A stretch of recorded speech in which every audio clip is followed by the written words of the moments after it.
네, 저는 조은재 작가님의 삶은 예술로 빛난다라는 책을 소개하러 나왔습니다. 책 표지가 예쁘지 않나요? 저도 책 표지를 보고 이제 집어들었는데요. 처음에는 이제 미술 작품을 해설하는 책인 줄 알고 읽게 됐는데, 읽다 보니까 삶이란 무엇인가, 또 예술은 뭐고, 우리의 삶에 어떤 연관이 있는지 이런 또 깨우침을 주고요. 궁극적으로는 삶이란 반복이다. 매일 반복되고 무의미한 것 같아도 그 속에서 이제 아름다움을 발견하는 것, 그것이 삶이고 예술이란 메시지를 전해주고 있습니다. 제가 작년에 좀 이렇게 정신적으로 많이 지쳐 있었는데요. 매일같이 눈 뜨면 출근하고, 일하다가 퇴근하고, 또 뭐 좀 일 좀 하다가 이제 잠들면 다시 또 일어나서 출근하고, 이렇게 반복되는 하루가 너무 이제 지루하고 무의미한 것 같은 거예요. 그래서 일을 이제 그만둬야 되나 뭐 이런 생각까지도 했었는데, 또 이제 막상 또 그만두면 뭐 해 먹고 살지 또 이런 생각 때문에 이러지도 저러지도 못하다가 이제 이 책을 만나게 됐습니다. 이 책의 첫 장의 제목이 반복되는 삶에 지쳤는가요. 그래서 이거 내 얘기인가 싶어서 얼른 책을 펼쳐봤는데 이런 얘기가 나오더라고요. 매일 반복되는 일상은 정말이지 지루하기 짝이 없다. 그런데 그 속에서 아름다움을 발견하는 것이 의미가 있다라고 이제 말씀을 해주시더라고요. 어떻게 생각해보니까 그런 것 같아요. 이제 일단 저희 삶이 반복이 없는 게 없는 것 같아요. 학생들은 매일 학교를 가야 되고, 직장인들은 회사를 가고, 운동선수라고 뭐 특별히 다르겠어요? 얼마 전에 이제 양궁 선수들이 올림픽에서 좋은 성적을 냈지만, 그 선수들은 화를 매일같이 수십 발, 수백 발씩 쏠 거 아니에요? 그러니까 이게 어떻게 보면 당연한 건데, 내가 왜 그걸 몰랐지? 이런 생각이 들더라고요. 또 작가님이 또 이제 이런 얘기도 하시는데요. 삶은 반복으로 점철되어 있다. 그래서 우리는 반복되는 것을 무의미하게 여기는데 익숙해져 있다.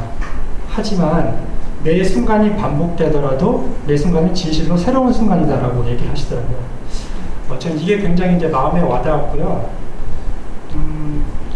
반복되는 게 좀 지루할 수는 있다. 하지만 의미가 없는 것은 아니다. 매일 출퇴근을 반복하더라도 어제와 오늘은 다르다는 얘기에 힘을 많이 얻었습니다. 이렇게 깨달음을 얻고 나니까 제 삶이 이제 조금씩 변화가 이제 오기 시작했는데요.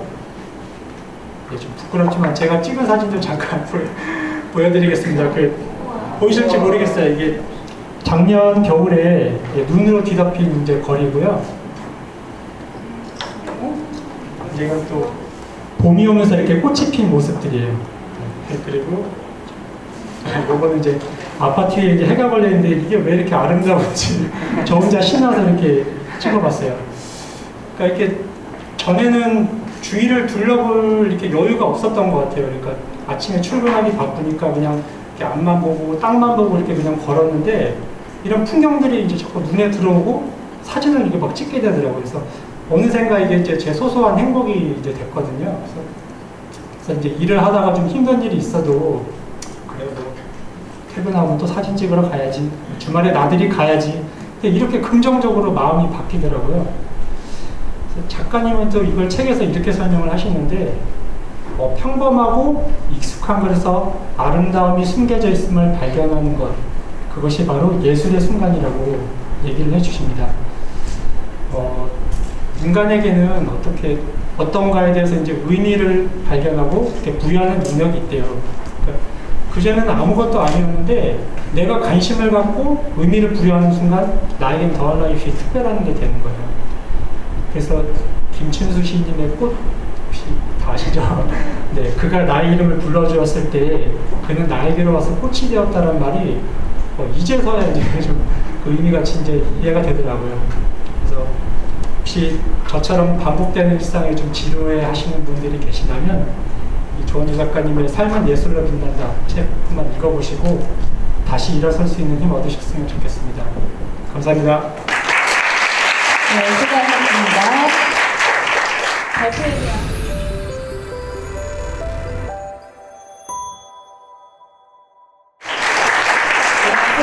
안녕하세요. 문지영입니다. 너무 너무 잘하시고 쟁쟁하신 분들이어가지고 마지막에서 많이 떨리는데 한 번만 크게 박수 한번 부탁드릴게요.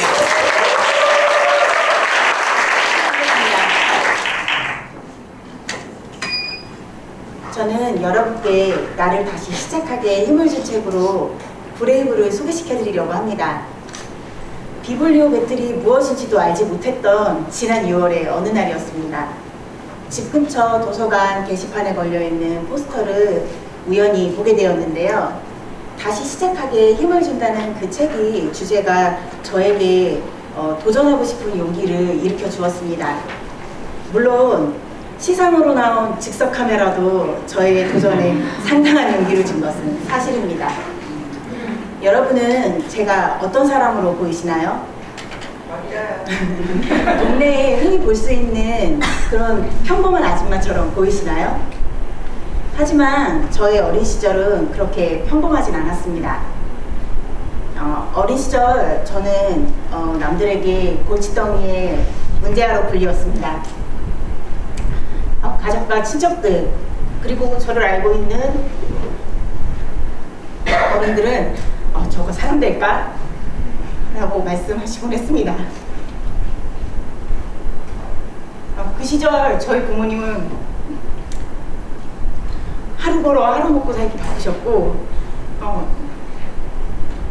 저를 정서적으로 품어줄 수 있는 여력이 없는 분들이셨습니다. 아주 자연스럽게 부모 탓, 환경 탓, 남 탓하는 것에 익숙한 삶을 살게 되었습니다. 도전해야 하는 일들을 대면할 때마다 회피하는 선택을 하며 유년 시절을 보냈습니다. 그런 저에게 하나님이 일생을 몰아서 큰 선물을 주신 것이 있습니다.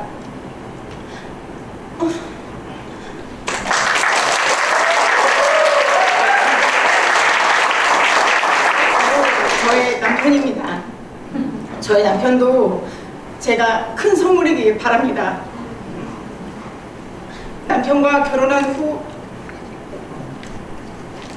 예쁜 두 딸을 낳았습니다. 저는 아이들에게 좋은 부모가 되기로 결심했지만 어떻게 해야 좋은 엄마가 될 수 있는지는 잘 몰랐습니다. 생애 처음으로 저라는 사람에 대해 생각해 보았습니다. 제 수준으로 이루기 힘든 높은 목표를 한 번쯤은 성취해보고 싶었습니다. 열심히 노력하고 공부해서 공인중개사 시험을 보게 되었고 저는 그것을 장장 4년 만에 이룹니다. 그런데 문제가 생겼습니다. 그렇게 열심히 공부해서 4년간 이룬 그 행복이 그리 길지 않았습니다. 합격한 이후 저는 무기력과 우울감에 빠지게 됩니다. 앞으로 내가 무엇을 해야 할지, 나는 무엇을 좋아하는 사람인지 뒤늦은 의문에 빠졌습니다. 침대에 누워 아무것도 하지 못한 채 그렇게 한 달이 걸렸습니다. 이렇게 살아선 안 되겠다는 생각이 문득 들었고 저는 신발을 신고 무조건 걸었습니다. 걷고 또 걸으며 몇 날 며칠을 생각했습니다. 저는 그 긴 시간을 통해 저 앞을 가로막는 것이 두려움이라는 사실을 알게 되었습니다.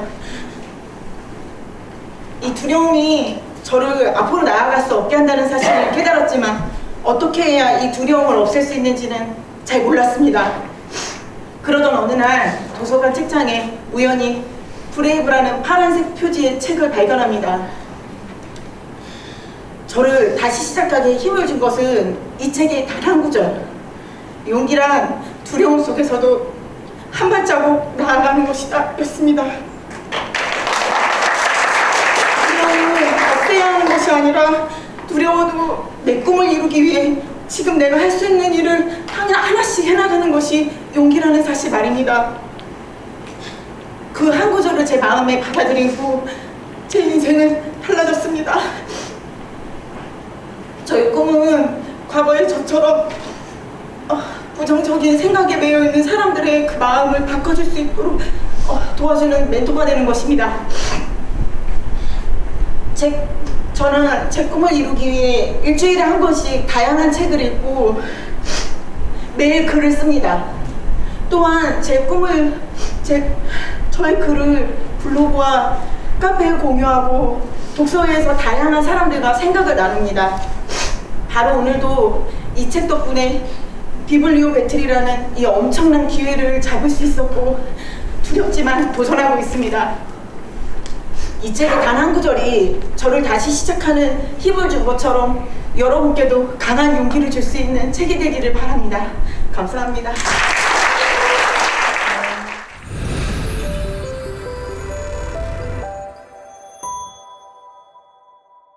안녕하세요. 김나연입니다. 안녕하세요. 제가 오늘 나를 다시 시작하게 힘을 준 책으로 여러분들께 소개해드리고 싶은 책은 바로 우노 다카시의 장사의 신이라는 책입니다. 저는 이 책을 독서 모임 선정도서로 처음 읽게 되었는데요. 이 책을 읽고 제가 실패했다가 다시 시작하게 된 것은 바로 글쓰기였습니다.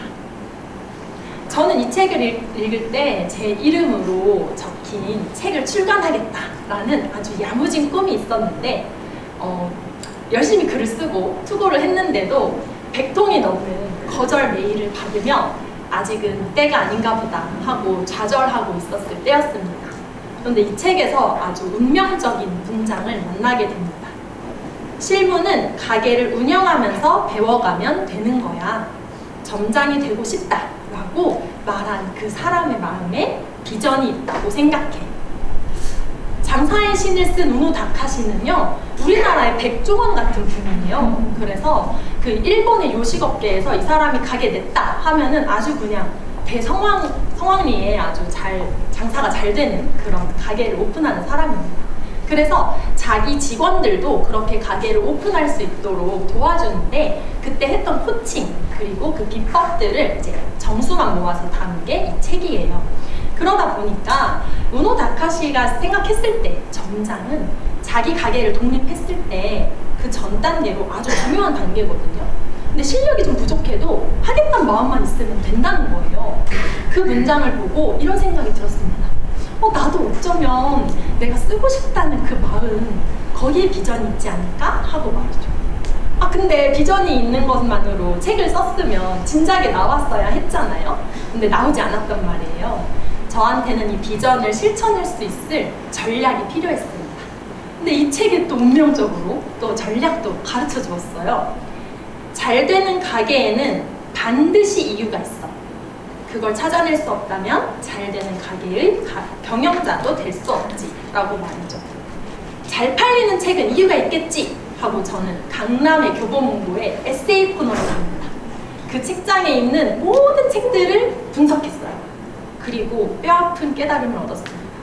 내 책은 내가 쓴 초고는 일기였구나. 책이란 물은 독자를 즐겁게 해줘야 하는데 난 그걸 놓치고 있었다. 그래서 제가 책을 쓰는 내내 컴퓨터 앞에 이렇게 써두고 이 전략을 가지고서 글을 썼습니다. 내가 작가가 되기 위해서는 내가 하고 싶은 이야기와 사람들이 듣고 싶은 궁금한 이야기의 이 교집합을 찾는 과정이구나 라고 말했죠. 그래서 이렇게 열심히 장사의 신을 책쓰기 교과서로 삼으며 글을 썼는데요.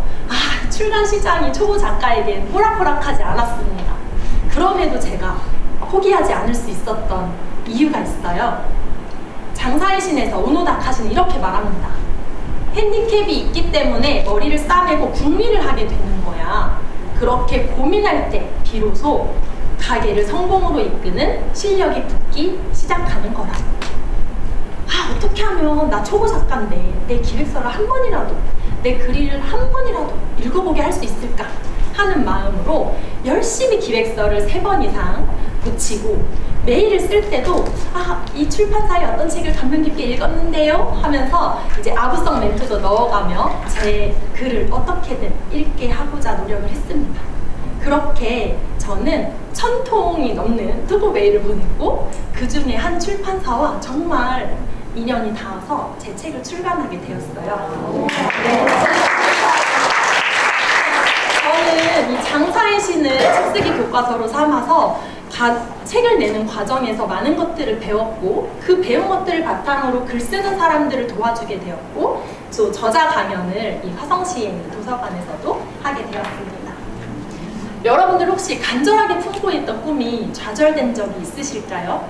그렇다면 이 장사의 신을 한 번쯤 꼭 읽어보시기를 추천드립니다. 아마 여러분들의 마음속에 그 꺼져가던 불씨를 다시 활활 불태워줄 문장을 한 문장쯤 꼭 만나실 수 있을 겁니다. 감사합니다. 네, 감사합니다.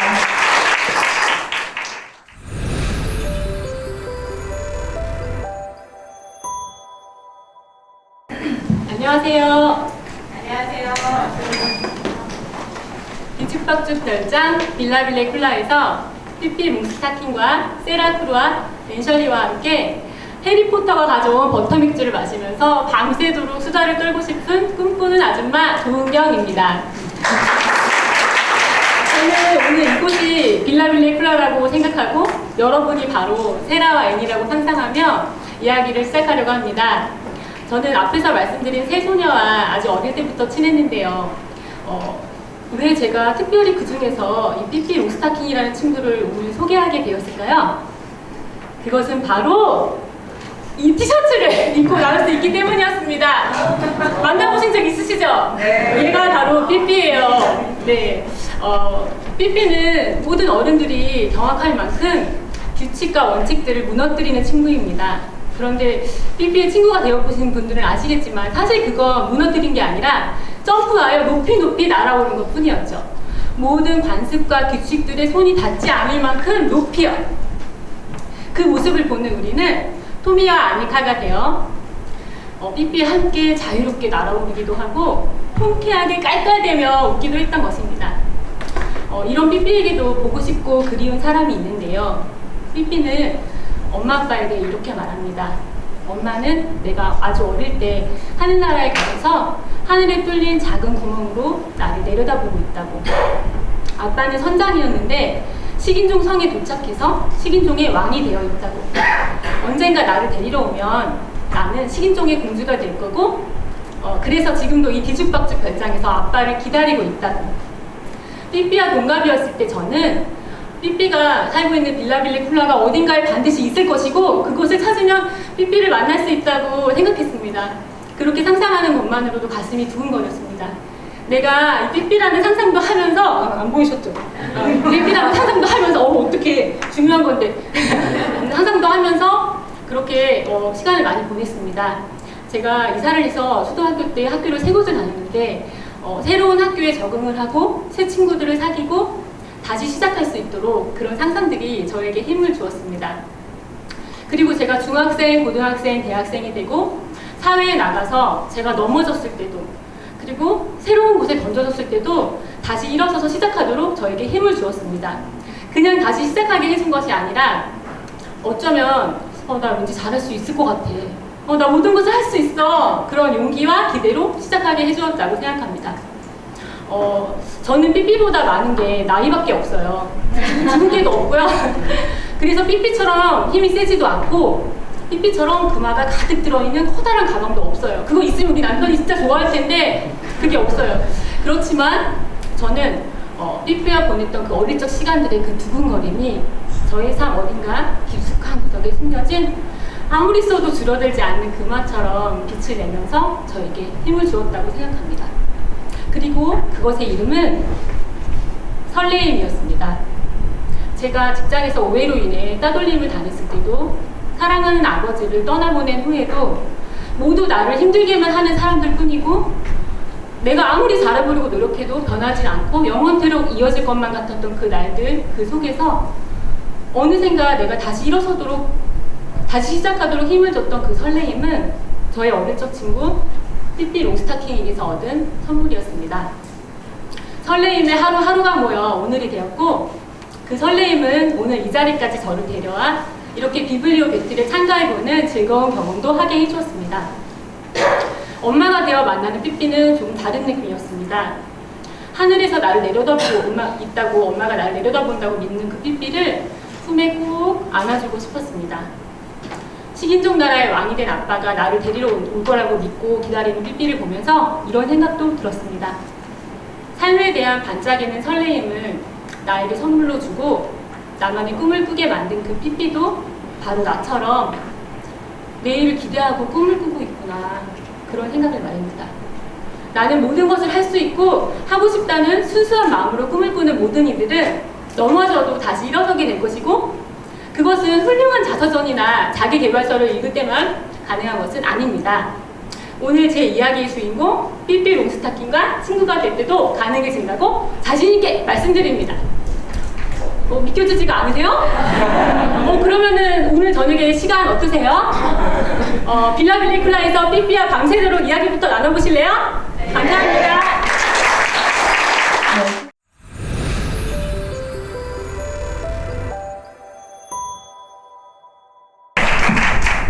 네, 안녕하세요. 화성시 서부 지역에서 살고 있는 직장인 최은정입니다. 제가 오늘 여러분에게 다시 시작할 힘을 준 책으로 소개해드릴 책은 손흥정 감독의 모든 것은 기본에서 시작한다입니다. 전 사실 축구를 잘 모릅니다. 손흥민 선수라 하면 우리나라를 대표하는 축구 선수 중에 한 명이고 또 해외에서 많은 활약을 하고 있고, 손흥정 감독은 손흥민 선수의 아버지로서 지금의 손흥민 선수가 있게 해준 사람이라는 것을 알고 이 책을 접했습니다. 그리고 이 책을 처음 접한 곳은 바로 도서관이었는데요. 이 책의 책표지에 있는 손흥정 감독의 강단 있는 모습이 굉장히 흥미롭게 느껴졌고, 또 이 제목으로 있는 모든 것은 기본에서 시작한다라는 이 단순해 보이는 책의 제목을 어떻게 책에 담아냈을까라는 부분이 궁금해서 이 책을 읽게 되었습니다. 제가 이 책을 읽으면서 마음의 울림이 느껴졌던 부분은 세 가지이고 그것을 소개하려고 하는데요. 첫 번째는 자신의 한계를 알고 시작하기입니다. 경기장에서 선수들이 매 순간 최상의 컨디션을 유지하지 못할 때도 있다고 합니다. 그러나 일정 수준 이상의 컨디션을 위해서는 평소의 실력과 기본기를 잘 다져야 하는데, 그 기본기는 바로 자신의 한계를 알고 그 한계치에서 최선을 다할 때 이루어진다고 합니다. 그렇습니다. 여러분의 한계치는 어떻게 알 수 있을까요? 자신 안에 내면에 있는 목소리에 귀를 기울이고 다양한 경험을 하면서 시행착오를 겪을 때에 알 수 있지 않을까라고 생각을 해보았습니다. 그런 기회를 통해서 그런 시행착오를 통해서 어떤 도전을 했을 때 잘할 수도 있고 잘 못할 수도 있겠지만 자신을 알고 최선을 다했을 때 성장이 일어난다고 생각합니다. 두 번째로 제가 여러분께 소개해드릴 그 공감의 내용은 바로 오늘은 충실히 살되 내일의 삶 가운데 당장 성적이 아닌 미래에 투자하기입니다.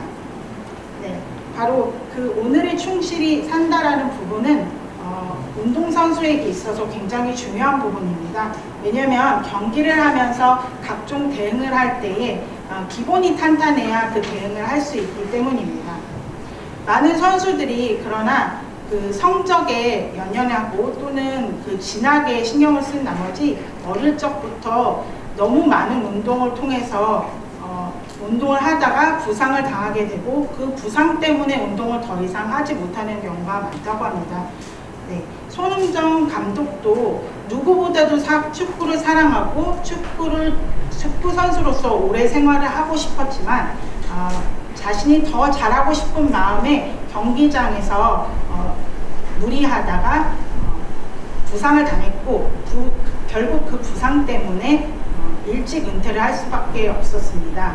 그러나 그 경험을 거울로 삼아서 손흥민 선수를 지도할 때 기본기라고 하는 볼 컨트롤 능력을 오랫동안 연습했고 근육이 어느 정도 형성되었을 때 슈팅 연습을 했다고 하였습니다.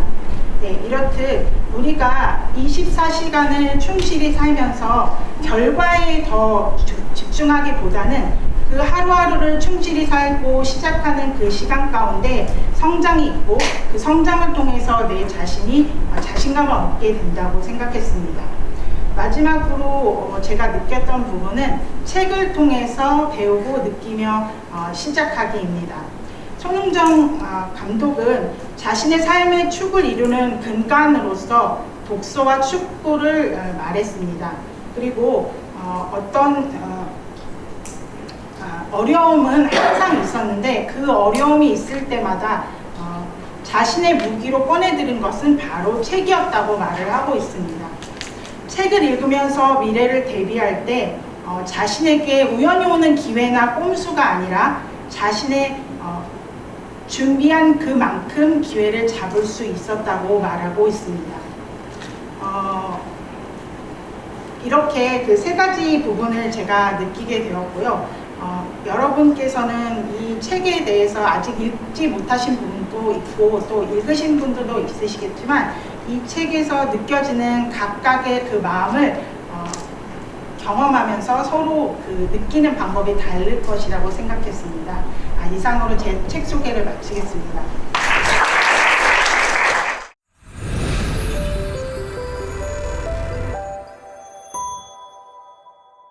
안녕하세요. 화성시 영천동에서 온 최종훈입니다. 제가 오늘 여러분들에게 추천드리고 싶은 책은 권정선 선생님의 몽실언입니다. 제가 이 책은 여러분 도서관에 가서 보셔도 서점에 가서 보셔도 언제나 아동 코너에 있습니다. 저도 아동 때 읽었습니다.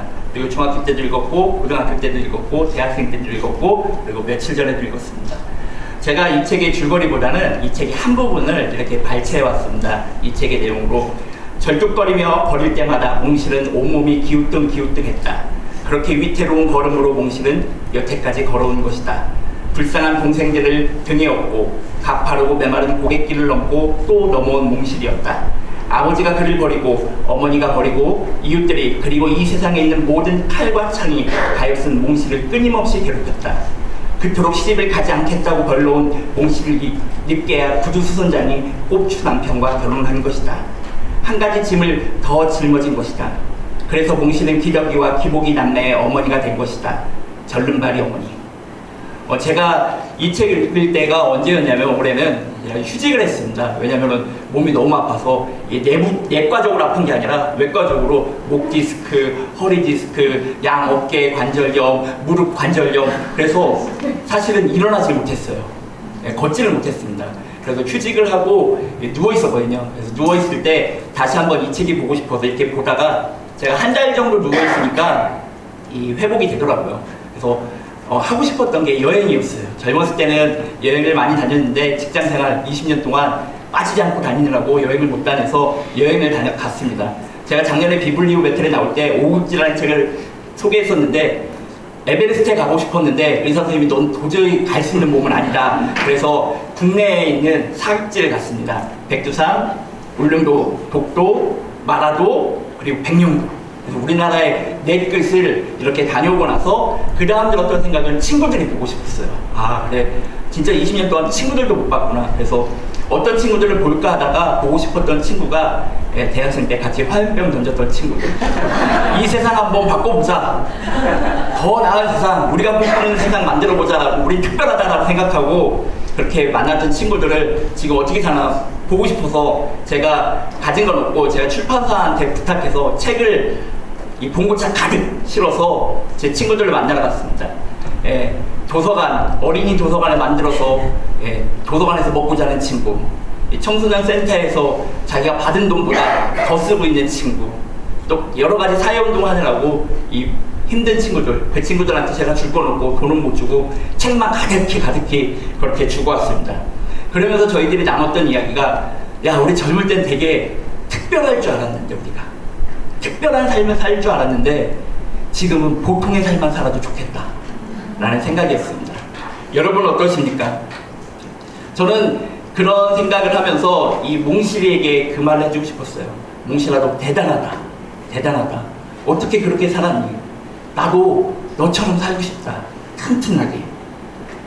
그러면서 들었던 또 한 가지 생각은 난 더 이상 특별하지 않다라는 거예요.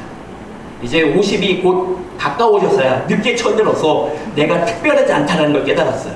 근데 그렇게만 생각하면 너무 우울하잖아요. 몽실 언니를 읽으면서 들었던 생각은 그래 난 특별하진 않아.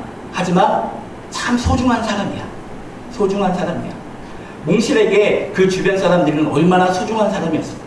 그리고 몽실이 한 사람 한 사람을 그렇게 사랑으로 소중하게 여겨줬던 그 마음이 제가 이제 50을 앞둔 가운데서 아직도 이렇게 몽실에게 배울 게 많다라는 생각을 했습니다. 그리고 난 아직도 너무나 부족하구나. 제가 이 책의 마지막 부분을 다시 한번 읽어드릴게요. 몽실이 가는 말입니다. 그래 난 앞으로도 이 절름발이로 버틸 거야. 영득이랑 영순이랑 그리고 난 남남이를 보살펴야 해. 영득이 영순이를 찾아갈 거야. 꼭 찾아갈 거야. 저는 여기 계신 여러분들이 살면서 난 특별하지 않다라는 생각이 들 때도 몽실이처럼 꼭 기억하시길 바랍니다. 난 소중해. 여러분에게 이 책을 추천드립니다. 감사합니다.